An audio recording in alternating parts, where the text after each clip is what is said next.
Saudara-saudari, marilah kita mendengarkan renungan dengan judul Yesus memanggil para rasul, yang berdasarkan pada Injil Lukas bab 6 ayat 12 dan 13. Pada waktu itu pergilah Yesus ke bukit untuk berdoa, dan semalam-malaman ia berdoa kepada Allah. Ketika hari siang, Yesus memanggil murid-muridnya kepadanya, lalu memilih dari antara mereka 12 orang yang disebutnya rasul. Dalam nama Bapa dan Putra dan Roh Kudus. Amin. Saudara-saudari terkasih dalam nama Tuhan Yesus Kristus, Tuhan Yesus datang ke dunia untuk mewartakan kerajaan Allah. Namun, ada tugas lain yang juga harus dilakukan Yesus, adalah mempersiapkan orang-orang yang akan melanjutkan tugas Yesus mewartakan kerajaan Allah sampai ke seluruh dunia. Untuk tujuan itulah Tuhan Yesus memanggil dan memilih kelompok 12 rasul.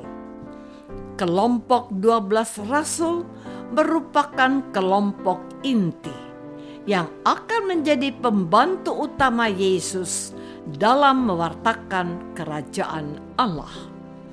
Karena kelompok 12 rasul ini sangat penting dalam membantu pekerjaan Yesus, sampai-sampai Yesus berdoa semalam-malaman. Ini menunjukkan kepada kita bahwa Yesus tidak hanya sekedar memilih manusia untuk menjadi rasulnya. Sebaliknya, Yesus ingin memilih orang-orang terbaik. Orang-orang terbaik yang Yesus pilih bukanlah orang yang pintar, orang yang kuat badannya atau memiliki jabatan. Tetapi Yesus memilih para rasul dengan syarat yang berasal dari Allah. Dengan berdoa semalam-malaman, Yesus ingin meminta petunjuk dan terang dari Allah Bapa yang mengutus Yesus ke dunia. Yesus berharap orang yang Dia pilih sesuai kehendak Allah. Saudara-saudari terkasih, pemilihan ke-12 rasul terkadang dikaitkan dengan suku-suku Israel yang berjumlah 12. Dalam Perjanjian Lama dikisahkan bangsa Israel yang ada sekarang adalah keturunan 12 suku. Abraham sebagai orang pilihan Allah memiliki anak bernama Ishak. Ishak menikah dan memiliki 2 orang anak, yakni Esau dan Yakub. Tetapi walaupun Esau anak sulung, dalam perjalanan waktu Yakublah yang mendapat berkat sebagai anak sulung. Dalam suatu peristiwa yang terjadi di malam hari, Yakub pernah bergumul dengan Allah. Dari peristiwa pergumulan itulah Allah mengganti nama Yakub dengan Israel. Jadi, nama Israel adalah nama baru untuk Yakub. Dari Yakub atau Israel ini lahirlah 12 orang laki-laki yang kemudian menjadi 12 suku di Israel yang masih hidup hingga saat sekarang. Karena itu, pemilihan ke-12 rasul oleh Yesus bisa jadi mewakili 12 suku Israel yang juga menjadi bagian dari kehidupan Yesus. Saudara-saudari terkasih, pemilihan 12 rasul bukan menghidupkan kembali kejayaan Israel dengan ke-12 sukunya yang mampu menghadapi peperangan kerasnya persaingan dengan bangsa lain yang lebih kuat. Yesus memanggil 12 rasul guna membangun dasar baru dari karya keselamatan Allah yang telah gagal dijalankan oleh bangsa Israel sebagai bangsa pilihan.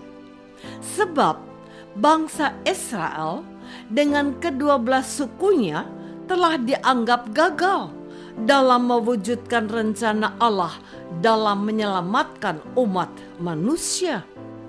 Padahal pada mulanya Allah memanggil bangsa Israel untuk menjadi berkat bagi seluruh bangsa di dunia. Artinya, Allah ingin berkarya menyelamatkan umat manusia melalui bangsa Israel. Karena itu, pemilihan ke-12 rasul dapat kita lihat sebagai usaha Yesus membangun kembali suatu Israel yang baru. Yesus tidak menghendaki rencana Allah menyelamatkan manusia menjadi batal, dan demi tujuan itu Yesus sendirilah yang turun tangan. Namun Yesus tidak hanya bekerja sendiri. Yesus melibatkan dan memohon kekuatan Allah lewat doa semalam suntuk. Inilah yang dapat kita teladani dari Tuhan Yesus yang selalu melibatkan Allah dalam mengambil sebuah keputusan yang teramat penting. Saudara-saudari terkasih, Tuhan Yesus pun memanggil kita.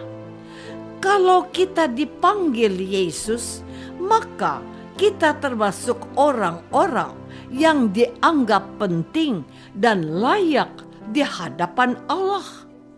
Kita dianggap penting karena tidak semua orang dipanggil oleh Yesus. Hanya orang-orang tertentu saja yang Dia panggil. Kita juga dianggap layak bukan pertama-tama karena kita orang yang baik dan suci, tetapi kita dianggap layak karena hati kita terbuka terhadap panggilan Allah. Kenyataan inilah yang perlu kita syukuri dan banggakan. Kita perlu bersyukur dan bangga bahwa kita orang-orang berdosa telah diangkat menjadi anak-anak Allah. Sebagai anak Allah, tentu kita mempunyai tugas berat, yakni menjadi berkat bagi orang lain sesuai dengan tugas dan pekerjaan kita. Orang tua dipanggil untuk mendidik dan membimbing anak-anaknya agar mengenal Tuhan dan mencintai sesama. Anak-anak dipanggil menjadi anak yang baik, jadi teladan bagi temannya yang berbeda agama. Demikian juga dengan pemimpin dan pemuka agama dipanggil menjadi berkat bagi orang yang mereka dipimpin dan dibimbing. Apakah selama ini kita sudah menyadari bahwa sebagai orang Kristiani kita dipanggil menjadi berkat bagi keluarga dan sesama kita? Marilah kita berdoa. Tuhan Yesus Kristus, Engkau memanggil para rasul untuk mewartakan kerajaan Allah. Dan sekarang Engkau memanggil kami, umat-Mu, untuk melanjutkan tugas para rasul mewartakan Injil lewat cara hidup rukun, mengusahakan perdamaian, menebarkan cinta kasih, dan saling mengampuni. Doa ini kami persembahkan dalam nama Yesus, Tuhan dan pengantara kami. Amin. Semoga kita semua selalu dinaungi dan dibimbing oleh berkat Allah yang Maha Kuasa. Dalam nama Bapa dan Putra dan Roh Kudus. Amin.